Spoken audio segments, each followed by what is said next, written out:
మానస fertility consultant. ఇప్పుడు నేను discuss చేయబోయే టాపిక్ పీసీఓడి. పీసీఓడి అంటే మీ అందరికీ తెలిసిందే పాలిసిస్టిక్ ఒవేరియన్ డిసీజ్. ఈ ప్రెజెంట్ జనరేషన్‌లో మోర్ దాన్ అంటే 1 ఇన్ 5 ఔట్ ఆఫ్ విమెన్‌లో ఈ పీసీఓడి అనేది కామన్‌గా చూస్తూ ఉన్నామనమాట. ఇందులో ఏంటంటే 50% ఆఫ్ ద వుమెన్ అనేది ఆల్మోస్ట్ అన్‌డయాగ్నైజ్డ్‌గా మిగిలిపోతూ ఉన్నారు. అండ్ చాలామంది వుమెన్‌లో ఈ పీసీఓడి వలన టైప్ 2 డయాబెటిస్ వచ్చే రిస్క్ అనేది కూడా ఎక్కువగానే ఉంటుంది. అసలు ఈ పీసీఓడిని ఎలా డయాగ్నైజ్ చేస్తాము? ఏ క్రైటీరియా మీద బేస్ అవుతుంది అనేది ఇప్పుడు మనం తెలుసుకుందాం. నార్మల్‌గా రోటర్‌డమ్స్ క్రైటీరియా అని ఒకటి ఉంటుందన్నమాట. అంటే ఇందులో ఏంటంటే 3 క్రైటీరియా ఉంటాయి. ఫస్ట్ వన్ ఏంటంటే అనావులేటరీ సైకిల్స్. అనావులేటరీ సైకిల్స్ అంటే ఓవ్యులేషన్ అనేది జరగదు. పీసీఓడి ఉన్న ఇండివిడ్యువల్స్‌లో ఓవ్యులేషన్ జరగకపోవడం, ఎగ్ రిలీజ్ కాకపోవడం అనేది రెగ్యులర్‌గా ఉంటుంది. అంటే వీళ్ళలో ఇర్రెగ్యులర్ సైకిల్స్ అనేవి ఉంటాయి. పీరియడ్స్ ఎర్లీగా రావటం, లేదా డిలేడ్‌గా రావటం, ఎక్కువ రోజులు బ్లీడింగ్ అవ్వటం, లేదా స్కాంటీ బ్లీడింగ్ ఉండటం, ఇలా అనావులేషన్ అనేది జరగటం వల్ల ఇర్రెగ్యులర్ సైకిల్స్ అనేవి ఎక్కువగా ఉంటాయన్నమాట. ఆల్మోస్ట్ ఒక 60-70% ఆఫ్ ద వుమెన్ ఈ ఎనావులేషన్‌తో బాధపడుతూ ఉంటారు. అండ్ సెకండ్ వన్ ఏంటి అంటే science of male hormonal excess అనమాట.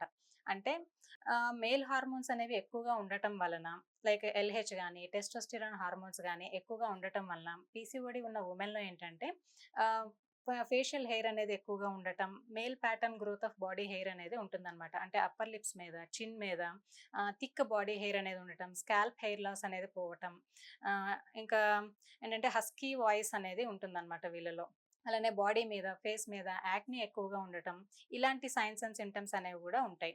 అండ్ లాస్ట్ వన్ ఏంటంటే అల్ట్రాసౌండ్ ఫీచర్స్.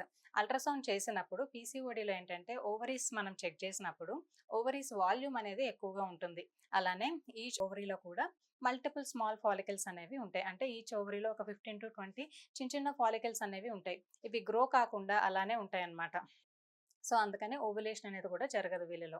ఈ 3 క్రైటీరియాలో ఎనీ 2 అనేవి ఉన్నట్లయితే మనం ఆ వుమెన్‌కి పీసీఓడి ఉంది అని డయాగ్నైజ్ చేస్తామనమాట. అయితే పీసీఓడి ఉంటే నేచురల్‌గా కన్సీవ్ అవ్వటం కష్టమా? నేచురల్‌గా ప్రెగ్నెన్సీ రాదా? అనే అపోహలో చాలామంది ఉంటారనమాట. అయితే ఈ పీసీఓడి నుంచి ప్రెగ్నెన్సీ నేచురల్‌గా రావాలి అంటే మనం ఏమేమి చేంజెస్ తీసుకోవాలి? మన లైఫ్ స్టైల్‌లో గానీ, డైట్‌లో గానీ ఎటువంటి మార్పులు తీసుకోవాలి? ఎటువంటి జాగ్రత్తలు తీసుకోవాలి? అనే విషయాన్ని ఇప్పుడు తెలుసుకుందాం. ఇందులో ఫస్ట్ వన్ మనం బిఎంఐ అనేది చూసుకోవాలి. ఐడియల్ బిఎంఐ యూజువల్‌గా 18-25 అని చెప్తాం. ఈ 25 కంటే ఎక్కువ ఉంటే ఓవర్ వెయిట్ అని, లేదా 30 కంటే ఎక్కువ ఉంటే ఒబీస్ అని కన్సిడర్ చేస్తాం మనం. పీసీఓడి ఉన్న ఇండివిడ్యువల్స్‌లో వెయిట్ గెయిన్ అనేది ఎక్కువగా ఉంటుంది. వీళ్ళు నార్మల్‌గా ఎనీ మెథడ్ అంటే ఫిజికల్ ఎక్సర్సైజ్ గానీ, లేదా డైట్ ద్వారా లైక్ కీటో డైట్ గానీ, ఇంటర్మిటెంట్ ఫాస్టింగ్ గానీ చాలా రకాల మెథడ్స్ అనేవి ఉన్నాయి. ఎలా ఎలా ట్రై చేసినా గూడా ఒక 10-15% of the body weight loss అవ్వగలిగితే, బాడీలో బయోకెమికల్ అండ్ హార్మోనల్ చేంజెస్ అనేవి వచ్చి ఆహ్, సైన్స్ అండ్ సింప్టమ్స్ అనేవి తగ్గుతాయన్నమాట. సో దట్ ఓవ్యులేషన్ అనేది కూడా కరెక్ట్‌గా జరుగుతుంది. And second one diet. డైట్‌లో ముఖ్యంగా ఏంటంటే పీసీఓడి ఉన్నవాళ్ళు ఈ సింపుల్ కార్బోహైడ్రేట్స్ అనేవి తీసుకోవటం తగ్గించాలి. ఇలా సింపుల్ కార్బోహైడ్రేట్స్ అంటే లైక్ బ్రెడ్ గానీ, బిస్కెట్స్ గానీ, స్వీట్స్ గానీ, కేక్స్, పేస్ట్రీస్ ఇలాంటివి తీసుకున్నప్పుడు ఫాస్ట్ కార్బ్స్ అనమాట ఇవి. ఇవి తీసుకున్నప్పుడు బ్లడ్ షుగర్ లెవెల్స్ అనేవి స్పైక్ అయితాయి బాగా. ఇలా స్పైక్ అవ్వటం వల్ల బాడీ అంత హెవీ షుగర్ లోడ్‌ని టాలరేట్ చేసుకోలేక ఇన్సులిన్ రెసిస్టెన్స్ అనేది డెవలప్ అవుతుంది. దీనివల్ల మళ్ళీ male hormones LH and testosterone levels అనేవి కూడా ఎలివేట్ అయితాయి. సో, పీసీఓడి ఉన్నవాళ్ళేంటంటే కాంప్లెక్స్ కార్బోహైడ్రేట్స్ అనేవి తీసుకోవటం మంచిది. లైక్ ముఖ్యంగా మిల్లెట్స్ గానీ, లేదా మల్టీగ్రెయిన్ ఆటాతో తయారు చేసిన ఫుడ్స్ గానీ, ఇలాంటివి తీసుకోవటం మంచిది. వీటి వల్ల ఏంటంటే బ్లడ్ షుగర్ లెవెల్స్ అనేవి స్లోగా గ్రాడ్యుయల్‌గా రైజ్ అవుతాయన్నమాట. వీటితో పాటు మీ డైట్‌లో ప్రోటీన్ డైట్ అనేది ఎక్కువగా ఇంక్లూడ్ చేసుకోవాలి. లైక్ ఎగ్స్ గానీ, సోయా చంక్స్ కానీ, పన్నీర్ గానీ, స్ప్రౌట్స్ గానీ, fibre rich diet like fresh fruits and vegetables గానివి ఇలాంటివి ఇంక్లూడ్ చేసుకోవటం మంచిది. అండ్ నెక్స్ట్ పీసీఓడి ఉన్న ఇండివిడ్యువల్స్‌లో ఎగ్ క్వాలిటీ అనేది తక్కువగా ఉంటుంది. ఇది ఎందుకు అనంటే న్యూట్రిషనల్ డెఫిషియన్సీస్ అనేవి ఎక్కువగా ఉంటాయి. లైక్ మైక్రో న్యూట్రియన్స్ అంటే జింక్, సెలీనియం, క్రోమియం, మెగ్నీషియం ఇలాంటి మైక్రో న్యూట్రియన్ డెఫిషియన్సీ అనేది ఎక్కువగా ఉండటం వలన ఎగ్ క్వాలిటీ అనేది తగ్గుతుందనమాట.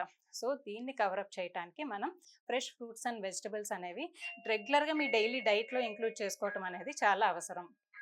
సో, దీనివలన ఎగ్ క్వాలిటీ అనేది కూడా ఇంప్రూవ్ అవుతుందనమాట. And last but not the least physical activity.